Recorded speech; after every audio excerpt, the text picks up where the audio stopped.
Bharatiya Janata party की सरकार जब से आई है तब से मुसलमानों के फायदे के लिए इसने कई काम किए हैं। कई काम किए हैं, तो गिनाते तो फायदे हैं, लेकिन उनका जो मकसद होता है उससे पहले इतनी कैंपेन करते हैं कि मुस्लिम कम्युनिटी को एज ए होल डिफेम करने की कोशिश करते हैं। बहुत शानदार पॉइंट है ये। जी हाँ। आते ही इन्होंने शोर मचाया, हज की सब्सिडी इतनी दी जा रही है, इतनी दी जा रही है, हम इसको लेंगे और गरीब मुसलमानों को इससे हम फायदा पहुंचाएंगे। वो हज की सब्सिडी बंद हो गई, उसके बाद एयर इंडिया भी बंद हो गई क्योंकि एयर इंडिया को बड़ा हिस्सा सब्सिडी के रूप में हज की मिल जाता था, जिससे वो सांस लेती रहती थी।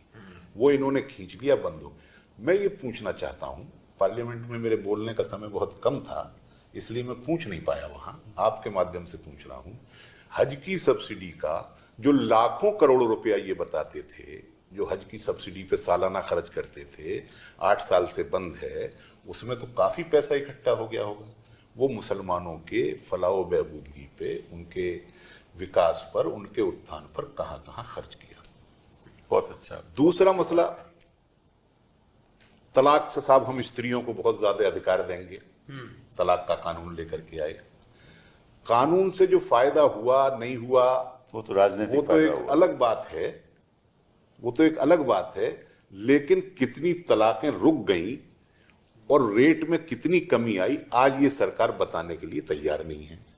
ये मुसलमानों के लिए फायदे का ये कानून लाए। अब ये फायदे का कानून लाए हैं, तो कानून लाने से पहले महीना भर पहले से खबरें लीक कर करके पूरा मिस इन्फॉर्मेशन और मुस्लिम कम्युनिटी को ऐसे डिफेम करेंगे जैसे कि ये सब लैंड ग्रेवर है। ये पूरी की पूरी कम्युनिटी जो है वो लैंड ग्रेवर है, भूमाफिया है, और जहां भी उंगली रख देती है वहां वक्फ हो जाता है। अभी मौलाना साहब ने भी बताया और संजय सिंह जी ने भी बताया कि वक्फ के होने की क्या प्रक्रिया है। मैं आपसे ये कहना चाहता हूं कि जो मिस इन्फॉर्मेशन इन्होंने फैलाई है उस पर गौर करने की जरूरत है। नंबर 1, जहां भी उंगली रख देंगे वहां वक्फ हो जाएगा, जबकि कहीं से कहीं तक ऐसी कोई बात नहीं है। आप कानून के जानकार हैं, आप जान। एक मिस इन्फॉर्मेशन इन्होंने फैलाई ट्राइब्यूनल के बारे में कि साहब वो ट्राइब्यूनल जो है वो जो फैसला कर देगा उसको चुनौती नहीं दी जा सकती। देश के अंदर मैंने पढ़ रहा था, क्योंकि मैं कानून नहीं जानता इसलिए पढ़ के ही थोड़ी बहुत जानकारी लेता हूं।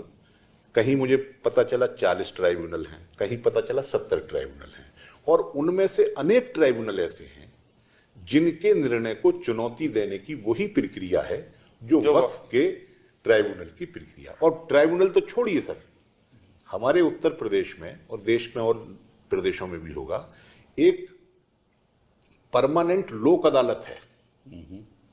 परमानेंट लोक अदालत में रिटायर्ड डिस्ट्रिक्ट जज उसका चेयरमैन होता है और 2 सामाजिक कार्यकर्ता उसके मेंबर होते हैं।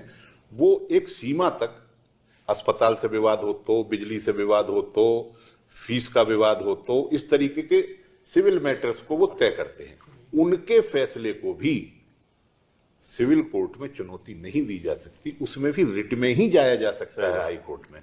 तो एक परमानेंट लोक अदालत जो न्याय व्यवस्था में बहुत छोटी सी चीज है, उसके अंदर भी आप ये अधिकार मतलब नहीं दे रहे हैं उसे चैलेंज करने का।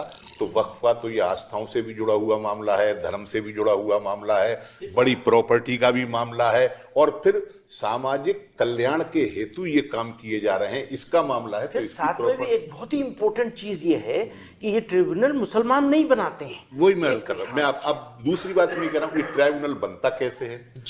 ट्राइब्यूनल कोई मुतवल्लियों की जमात नहीं बनाती है, जमात-ए उलमा हिंद नहीं बनाती है, मुस्लिम पर्सनल लॉ बोर्ड नहीं बनाता है। ट्राइब्यूनल में जो भी नियुक्तियां होती हैं वो सरकार के द्वारा होती है, सरकार करती है। तो फिर आप ऐसे लोगों को क्यों नियुक्त करते हैं जिन पे पहले से ही आपका विश्वास है। ये सब बातें हैं। ये साहब के इनकम बहुत है, मैंने तो पार्लियामेंट में कहा था जो संजय सिंह जी ने कही, ज्यादातर तो कब्रिस्तान है, इनकम का कोई प्रश्न नहीं। यतीम खाने हैं, इनकम का कोई प्रश्न नहीं।